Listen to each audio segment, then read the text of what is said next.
Sa mga suliranin sa Pilipinas, ang hindi maayos na pagtatapon ng basura ay isang pangunahing salik na nag-ambag sa pagbaha.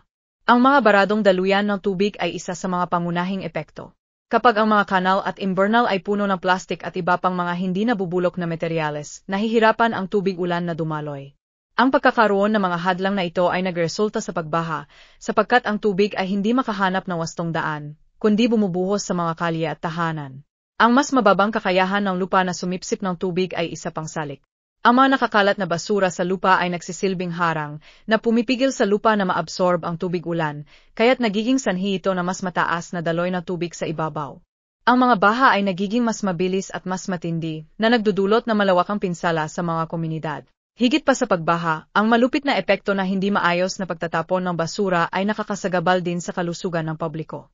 Ang pagkakaroon ng basura ay umaakit sa mga peste tulad ng daga at lamok na nagdadala ng sakit.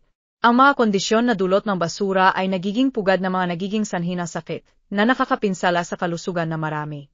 Dahil dito, ang pagpapabuti sa waste management ay isang mahalagang hakbang. Ang mga solusyon tulad na mas maayos na pag-recycle, wastong segregation ng basura, at mga kampanya sa kaalaman ng publiko ay kinakailangan upang malutas ang problemang ito at mapabuti ang kalabayan ng mga komunidad sa Pilipinas.